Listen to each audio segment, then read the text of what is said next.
अस्सलाम वालेकुम। Welcome to M रात। दोस्तों, दो अहम टॉपिक्स पर बात करने जा रहे हैं। पहला बात करेंगे कि इस वक्त मीडिया पर मल्टीपल रिपोर्ट्स इमर्ज हो रही हैं इंडियन आर्म्ड फोर्सेस की कैजुअलिटीज़ को लेकर, ख़ास तौर पर ऑपरेशन सिंदूर और उसके बाद जो ऑपरेशन बुनियाद मरसूस के दरमियान इंडिया पाकिस्तान का एक कॉन्फ्लिक्ट चला।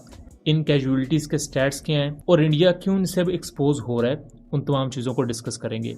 इसके साथ साथ हम बात करेंगे कि रिसेंटली फ्रेंच इंटेलिजेंस और फ्रेंच एयरफोर्स के ऑफिशियल्स ने ये इल्ज़ाम लगाया है कि पाकिस्तान ने जब राफेल एयरक्राफ्ट इंडिया के शॉट डाउन किए, उसके बाद चाइनीज़ एम्बेसी ने एक ऑपरेशन लॉन्च किया फ्रांस के खिलाफ।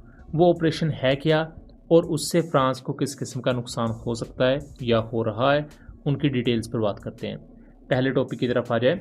दोस्तों, मल्टीपल पाकिस्तानी न्यूज़ एजेंसीज ये क्लेम कर रही हैं कि ड्यूरिंग ऑपरेशन सिंदूर LOC के क्रॉस 250 के करीब इंडियन सोल्जर्स अपनी जान गंवा बैठे। और इसके साथ साथ इंडिया खुद भी चूँकि कैजुअलिटीज़ को नहीं बता रहा सही तरीके से, तो इंडियन आर्म फोर्सेस के अंदर भी प्रेशर बिल्डअप हो रहा है कि जिन सोल्जर्स ने मुल्क की खातिर जान दी है उनको तो एटलीस्ट रिकग्नाइज किया जाए, क्योंकि जिन लोगों ने मुल्क की खातिर जान दी होती है उनको अगर ऑनर ही ना आप करें तो जो बाकी ट्रूप्स होती हैं उनका मोराल डाउन हो जाता है। इसी कॉन्टेक्स्ट में इंडियन साइड पर यह फैसला किया गया है कि ऐसे 100 सोल्जर्स और ऑफिसर्स को, जिनमें आर्मी और एयरफोर्स के पर्सनल होंगे, उनको एजाज़ या मेडल्स वगैरह दिए जाएंगे। अपकमिंग किसी भी मुल्की सतह पर जो तकरीर होगी, ये रिपब्लिक डे हो सकता है, वो इंडिपेंडेंस डे हो सकता है इंडिया का, और इस चीज़ को इंडियन साइड पर भी ऑफिशियली तो इस बारे में खामोशी इख्तियार की गई है, लेकिन इंडिया के जो माउथ पीसेज हैं उनकी गवर्नमेंट के, उनकी मिलिट्री के, वो इसे पाकिस्तानी प्रोपेगेंडा कह के नलीफाई करने की कोशिश कर रहे हैं। जबकि ये जो 250 सोल्जर्स की कैजुअलिटीज़ की इतलात हैं, इसको बांग्लादेशी मीडिया भी अब रिपोर्ट कर रहा है। और इंडिया की तरफ से कैजुअलिटीज़ छुपाया जाना ये कोई पहली दफ़ा नहीं हो रहा। इससे पहले S-400 की डिस्ट्रक्शन के बाद भी इसके एक ऑपरेटर की कैजुअलिटी छुपाने की कोशिश की गई थी, जिसको लेटर ऑन एक इंडिया के ही लोकल मीडिया साइट ने कवर किया। इस पूरे वाक़े पर डिटेल वीडियो हमने सेकंड चैनल कॉन्फ्लिक्ट कॉल रात पर बनाई हुई है, उसका लिंक भी मैं डिस्क्रिप्शन में दे दूंगा। बट यहाँ सबसे अहम चीज़ ये है कि जिन 100 सोल्जर्स को और ऑफिसर्स को ये मेडल दिए जाएंगे, उनके बारे में ये कंफर्म है कि वो अपनी जान गंवा चुके हैं। बट इंडियन ऑफिशियल्स करंटली इस चीज़ को निगेट कर रहे हैं कि ऐसा कोई प्लान नहीं है।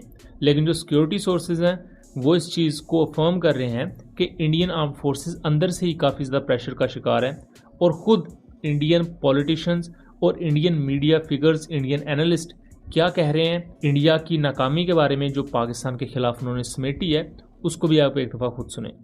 उधर से ट्रंप ने एक इशारा किया, फोन उठाया, कहा मोदी जी क्या कर रहे हो?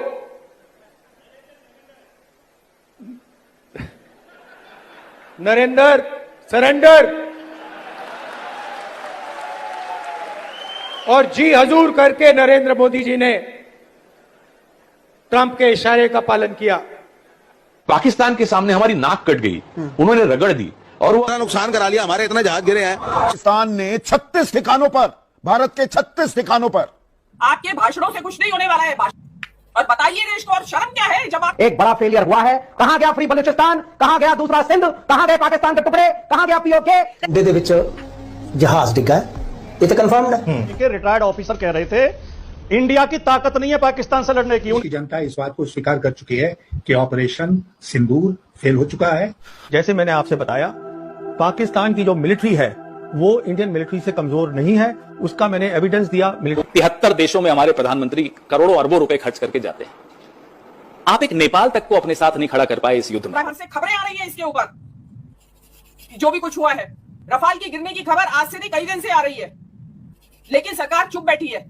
पाकिस्तान में सेलिब्रेशन हो रहा है, उन्होंने अपने उसको जनरल को फील्ड मार्शल बना दिया है। इलेक्ट्रॉनिक वर्ल्ड मीडिया में इंडियन जो आर्मी है उसकी कमजोरियां, जो इंडियन एयरफोर्स की कमजोरियां सामने ला रहे हैं लोग वहां पे। इलेक्ट्रॉनिक वॉर में पाकिस्तान ने मात दी है, और ये आप चौथे नंबर की अर्थव्यवस्था और एक पिद्दी सा देश, फेल्ड स्टेट पाकिस्तान से आप मात खा जाते हैं। ये चीज़ इंडिया के लिए बहुत ज़्यादा शॉकिंग है, क्योंकि गवर्नमेंट लेवल पर जो मोदी गवर्नमेंट है उसका ये कहना है कि हमारे सिर्फ 5 सोल्जर मारे गए हैं, जबकि पाकिस्तान ने 15 से ज़्यादा इंडियन पोस्ट की डिस्ट्रक्शन की वीडियोस तक रिलीज़ की हुई हैं। इसके साथ साथ उड़ी का जो पूरे का पूरा वेपन एमुनिशन डिपो था वो डिस्ट्रॉय हुआ था, उसकी वीडियो आप देख सकते हैं। इंडियन ऑक्युपाइड कश्मीर में जो ब्रिगेड हेडक्वार्टर था इन्फेंट्री का वो डिस्ट्रॉय हुआ।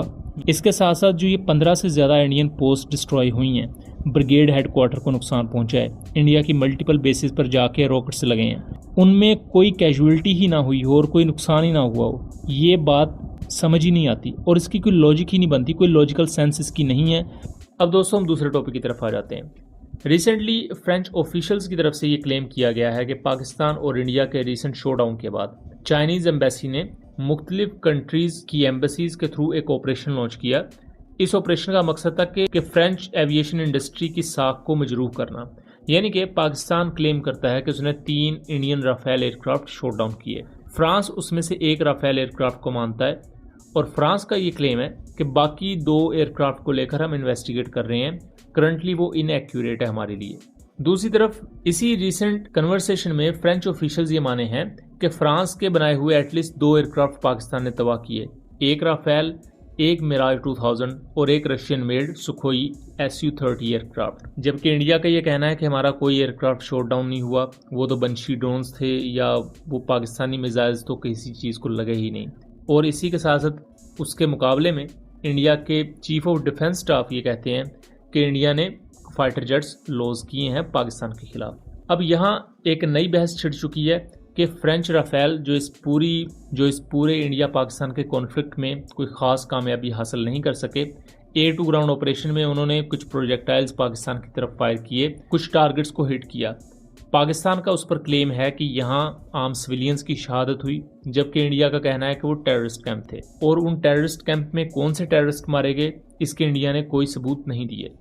और यहाँ तक कि बीजेपी के जो फॉर्मर पॉलिटिकल फिगर रह चुके हैं वो भी इस चीज़ को कंफर्म कर रहे हैं कि राफेल से जो इंडिया को एक्सपेक्टेशंस थी वो पूरी नहीं हो सकी। लीडर ऑफ अपोजिशन ने एक बात बोली कि हमारे जहाज गिरे हैं, कितने गिरे हैं बताइए? 5 पाकिस्तान ने अपने जहाज को बेचकर गिराया था हमारा। ओके, उसमें कुछ चाइना का भी रोल था सर? चाइना के प्लेन्स तो चाइना के ही थे।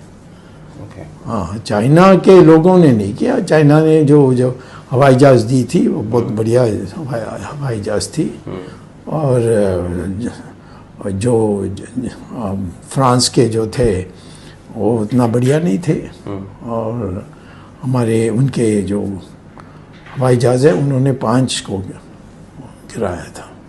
आपका मतलब राफेल ने अच्छा काम नहीं किया? राफेल तो पर्याप्त नहीं है हमारे देश के लिए।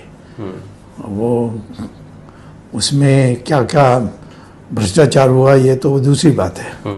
चाइना इस पूरी सिचुएशन को देख रहा है करीब से और चाइना इस पूरी सिचुएशन का फ़ायदा उठाने की कोशिश भी करेगा। सो इस कॉन्टेक्स्ट में चाइना ने अपनी मुख्तलिफ एम्बेसीज़ के थ्रू मुख्तलिफ मुल्कों में ये एक साइओप क्रिएट करने की कोशिश की होगी कि राफेल एयरक्राफ्ट की बजाय चाइनीज़ इक्विपमेंट को ख़रीदा जाए।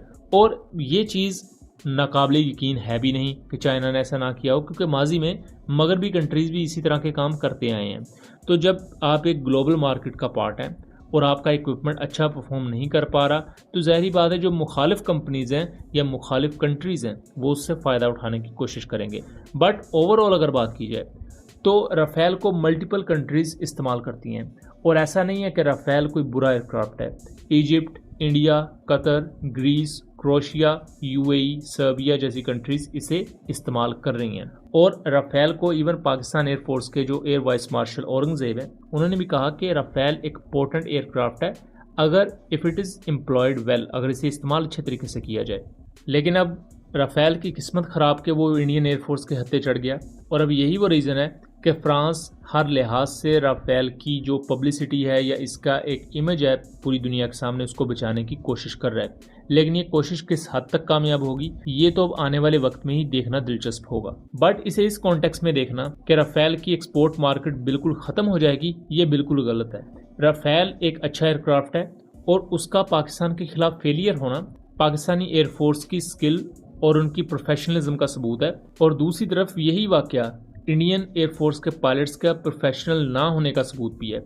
सो यहाँ फाइटर जेट्स को ब्लेम देना, जैसा कि इंडियंस आजकल दे भी रहे हैं कि इसमें ये खराबी थी या इसमें ये अपग्रेड कर दी जाए तो फिर ये बेहतर होगा, सो वो मुनासिब होगा भी नहीं। लेकिन हाँ, राफेल एयरक्राफ्ट की जो एक्सपोर्ट मार्केट है उसको इस वक्त काफ़ी ज़्यादा झटका लगा भी है। यही वजह है कि आजकल फ्रेंच प्रेसिडेंट को खुद राफेल के बारे में ट्वीट्स करनी पड़ रही हैं। जो कि माजी में इस तरह नहीं होता रहा। सो दोस्तों, ये था एक एनालिसिस। उम्मीद करता हूँ चीज़ें क्लियर रही होंगी। वीडियो पसंद आई हो तो इसे ज़्यादा से ज़्यादा शेयर कीजिएगा ताकि इस तरह की मज़ीद इन्फॉर्मेटिव वीडियोज़ हम आपके लिए लेकर आ सकें। मिलेंगे अगली वीडियो में, तब तक के लिए अल्लाह हाफिज़।